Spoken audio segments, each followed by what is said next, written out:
Baik, di sini saya akan membahas tentang definisi metodologi. Berdasarkan etimologi dan asal-usul kata, makna metodologi diturunkan dari kata Yunani yaitu methos dan ologi. Metodologi adalah studi tentang metode atau studi tentang the wild watch. Kata metodologi juga diartikan sebagai ilmu tentang metode. Metodologi ialah pengetahuan tentang berbagai cara kerja yang disesuaikan dengan objek studi ilmu yang bersangkutan. Satu asumsi metodologi dalam penelitian adalah satu aturan logis yang penelitian butuhkan untuk mencapai satu hasil tertentu yang ditetapkan sebelumnya. Menggunakan metodologi dalam penelitian bertujuan untuk mempertunjukkan bagaimana memilih dari perbedaan metodologis yang ada tergantung pada situasi khusus, masalah, dan pertanyaan. Metodologi adalah cara yang di dalamnya dia memilih untuk memecahkan masalah penelitian atau menjawab suatu masalah penelitian. Pada definisi dia juga harus menentukan dengan cara apa dia menghadapi orang-orang dalam organisasi dan membangun pendekatan dalam memilih bagaimana keinginannya untuk melaksanakan sebuah penelitian. Penelitian mungkin memutuskan untuk sebuah kuesioner dan mengirimnya pada orang-orang dalam organisasi. Dia juga bisa memilih untuk bekerja dalam suatu organisasi agar bisa mengobservasi organisasi tersebut sembari mengumpulkan data. Metodologi penelitian adalah cara untuk menyelesaikan suatu masalah secara sistematik.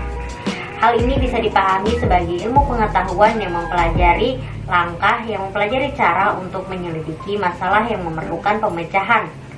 Metodologi penelitian menuntun dan mengarahkan pelaksanaan penelitian agar hasilnya sesuai dengan realita. Metodologi dimaksudkan sebagai prinsip-prinsip dasar, bukan sekedar method atau cara melakukan penelitian. Metodologi dalam prinsip dasar merupakan studi yang logis dan sistematis tentang proses pendidikan. Assalamualaikum warahmatullahi wabarakatuh. Saya akan menjelaskan tentang arti pendekatan. Penerapan pendekatan ilmiah dalam pembelajaran menuntut adanya perubahan setting dan bentuk pembelajaran yang berbeda dengan pembelajaran konvensional. Beberapa metode pembelajaran yang dipandang sejalan dengan prinsip-prinsip pendekatan ilmiah, antara lain metode yang pertama problem based learning, yang kedua project based learning, yang ketiga inquiry atau inuri sosial, dan yang keempat group investigation.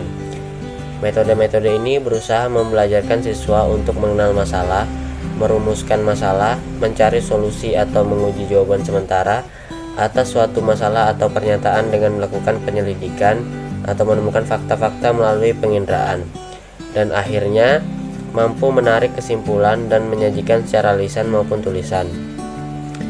Pembelajaran terkait dengan bagaimana membelajarkan peserta didik atau bagaimana membuat peserta didik agar mau belajar dengan mudah dan terdorong berdasarkan kemampuan dirinya sendiri untuk mempelajari atas apa yang tertuliskan dalam kurikulum merupakan suatu kebutuhan peserta didik. Itu saja dari saya. Assalamualaikum warahmatullahi wabarakatuh. Di sini saya akan menjelaskan implikasi metodologi kependidikan dalam ayat suci Al-Quran. Nah, di sini ada 3 implikasi. Yang pertama yaitu implikasi Quran Surah Ali Imran dengan pendidikan, khususnya bagi seorang pendidik yang mempunyai tanggung jawab yang besar untuk mendidik, membimbing, membina, mengarahkan peserta didiknya sesuai dengan fitrah yang telah diberikan Allah kepada mereka. Nah, yang kedua ada Quran Surah Al-Maidah dengan pendidikan adalah sebagai jalan untuk menyelamatkan manusia. Dalam hal ini anak dididik, maka pendidik harus dibina dan menjalankan secara baik. Guru yang bertugas sebagai pemberi ilmu atau sebagai orang yang memfasilitas anak didiknya untuk mendapatkan wawasan diharuskan mengajarkan sesuai dengan norma-norma pendidikan yang ada. Nah, yang ketiga ada implikasi Quran Surah An-Nahl Dengan pendidikan ini, caranya yang disebutkan dengan hikmah Al-Quran, yaitu Al-Mahali dan Asyuti.